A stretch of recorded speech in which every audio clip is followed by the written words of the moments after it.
Hello and welcome to our English news edition. Here are our major stories. The Prime Minister Abdul Qadir Kamil Mohammed received the Kenyan delegation led by Secretary of Energy and Oil Cabinet of Kenya. A working meeting between the government and the donors.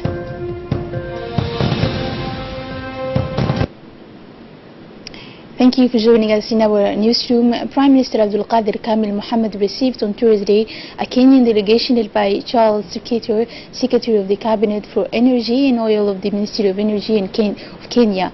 Introduced by the Minister of Energy and Natural Resources, Yunus Ali Gedi, the audience focused on geothermal exploration and technical support provided by Kenya in exploring this renewable energy in Djibouti. This meeting is part of a visit by the Cabinet Secretary of Kenyan Ministry of Energy and his delegation to Djibouti following the official launch by the President of the Republic, Ismail Margele, of the drilling of first geothermal well of Djibouti made in Fiale near Lake Assal. The two men discussed the various issues related to this area where Kenya has immense knowledge, among other things the technical assistance that Kenya will offer to Djibouti in exploration of geothermal energy. Last May, the President of the Republic visited the geothermal fields from Olkaria to Naivasha to inquire about Kenya's expertise in advancing this key resource. The presidential visit was an opportunity to strengthen collaboration between Kenya and Djibouti in the development of renewable energies. Djibouti has the potential to generate more than 300 megawatts of electrical energy from renewable energy sources. The Minister of Finance and Economy, Musa Duale, in close collaboration with the World Bank, held a breakfast meeting with the various donors and partners this morning at the Kempinski Palace Hotel. The objective was to expose the damage done during the storm in all sectors in order to put in place a strategy to better understand this kind of a phenomenon resulting from climate change. The Minister made a presentation of the rapid damage and need assessment report for Cyclone Sekar. The partners have also agreed on the need to make quick and coordinated commitments so that to put in place a strategy to counter in the future if this happens again. The Minister of Foreign Affairs, Mohammed Ali Yusuf, the Minister of Agriculture, Mohammed Ahmed Awali, the Minister Delegate in charge of Housing, Mrs. Amina Abdi, and the Secretary of State for Social Affairs, Mona Osman, several other directors concerned. On the other side, the U.S. Ambassador Larry Andre, Ambassador of the European Union, Mr. Adam Kulash, UNDP Representative Barbara Lindsay, and Ambassador of Japan, Ambassador of Turkey and France, and the representative of the World Bank, Mr. Atusek, took part in this meeting. And in an address, the Minister of Economy and Finances, Musa Duale, explained that this meeting comes within the framework of continuing discussions on the consequences of Cyclone Sekar, which occurred in Djibouti. The second meeting was held with the aim of summoning, he said, the World Bank and a specialized team in the field of damage assessment, as the work was done in a week with the participation of the World Bank as well as the United Nations system, who worked on the side of the social development and provided reports on the damage we have provided, he said, to its partners who need information to stand by Djibouti and support in overcoming the face of these damages, where the social damage is estimated at 30 to 40 million US dollars. He explained that the Djiboutian government has already taken useful measures in how Djibouti can be stronger than the past and through its infrastructure. The Minister of Health and the delegation of the Saudi Fund for Development participated this morning in the official reception of an MRI resonance imaging device for Peltier General Hospital. In this regard, the Minister of Health signed a memorandum on the terms of payments with the head of operations and the special advisor of the President of the Republic. The signing ceremony was attended by the head of the operations department of the Saudi Fund and many managers of the health department. Arrived by air, this new MRI device was conveyed this morning to the Peltier Hospital, where a team of technicians are working hard for the installation and startup of this latest generation equipment. The Minister of Health and the Global Fund delegation jointly oversaw the official reception of an advanced medical imaging equipment, and during this visit, the Director of Peltier General Hospital gave additional information on this first MRI to the Minister and Saudi donors. For its part, the Minister of Health announced that this highly strategic equipment and financed by the Saudi Fan Development will be available and functional later this month. Before going to the Handicraft Cooperative of Young Handicaps in front of Semaris, the Secretary of State moved this morning to the Free Zone of Djibouti to see the way in which the climate in the AC Cooperative of Young People under the management of Mr. Abu Bakr Muhammad takes place at the President of Cooperative of the ACs. The Secretary of State for Social Affairs has not failed to encourage these young people to improve their activities by encouraging other young people in the capital and specializing young women's associations to innovate new concrete projects and realizable in order to out of precariness and assistantship, without forgetting that the Secretary of State is working day and night at the disposal and support of these ambitious young creators and project leaders.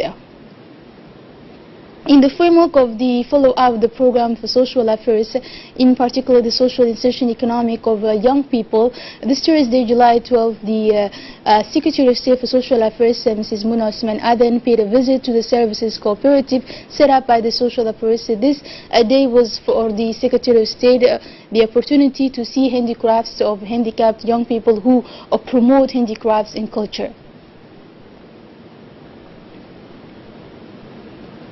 In an interview, the Secretary of State for Social Affairs said that these efforts continue in the manufacture of handicrafts and young people in their role, and stress that ministers are offering them the necessary support to improve their operations by encouraging other youth in the capital. Continuing with the national news, after the Neighborhood 3 not long ago, the PK12 Community Development Center was named the best community center among these structures established as platforms to promote the integration not only for youth but also for local populations. The title of Best Community Center returned this month to the PK12 Community Development Center thanks to the efforts of Director Abdullah Muhammad Daha and his collaborators who enabled the center to meet the community's demands for integration and fulfillment in accordance with the policy of the State Secretariat for Youth and Sports.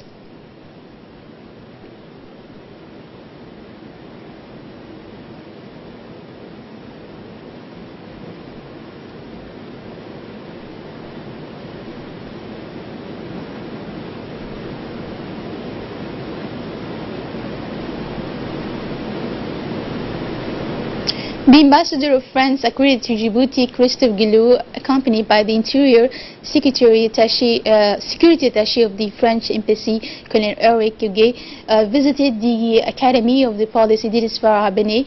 They were greeted by Colonel General Director Abdullahi of the Farah and National Police Officers Delegation, then began visiting the various rooms such as the library classroom, computer classroom, inter-tourism cell, dormitory academy, and finally they closed their visit with the demonstration of the elements of raids followed by some shooting of the officials. It should be noted that the police academy is equipped with new generation materials mastered by professionals, and it is the first time that the French ambassador has made a visit to the police academy.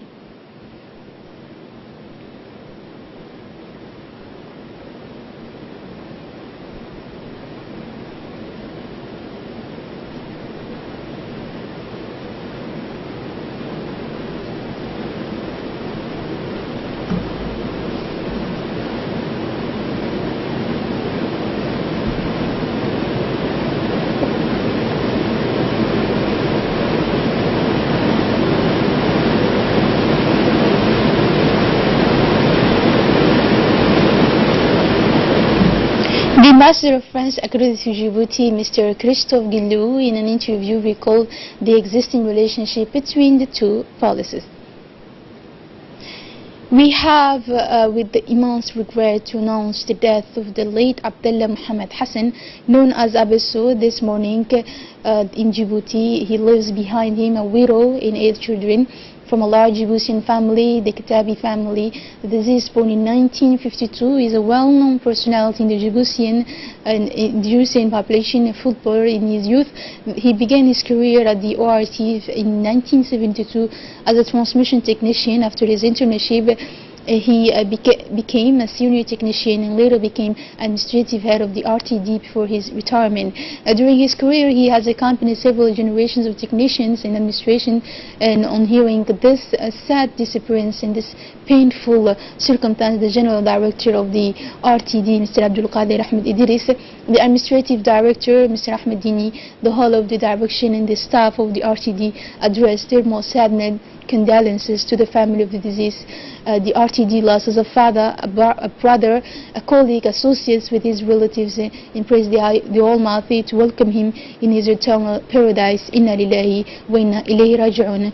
In another disappearance, Mr. Adel Awad Nasir is no more, carried away by a heart attack on July 8 around 4 p.m. Adel was born in October 1952 in Djibouti. He began his career in the 1970s as a cashier and then a fundraiser at the Indonesia's bank.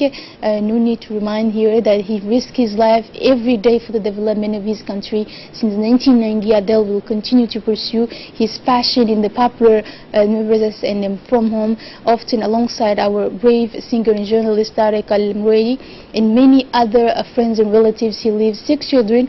May Allah welcome him to his eternal paradise. Inna lillahi wa inna ilayhi raji'un.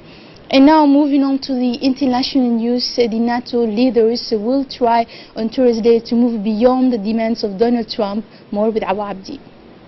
The U.S. president focused on ending the long war in Afghanistan in the second day of a summit in Brussels, underscored by transatlantic tensions. On a trip that will also take Trump to Britain and to Zelensky to meet Russian President Vladimir Putin. The president spent the first day of the NATO summit lasting Anglais for failing to spend the targeted 2% of GDP on defense and accused Germany of being a prisoner to Russian energy. Trump, in a late-night post on Twitter, wrote, "Billions of additional dollars are being spent by NATO countries since my visit last year, at my request, but it isn't nearly enough. US spend too much." It followed an uncomfortable first round at the summit where anxious Western allies were subjected to the US president's America First approach. His comment that Germany was controlled by Russian earned a rebuke from Berlin. And that's all for this news. Thank you for joining us on RTD channel and have a good night.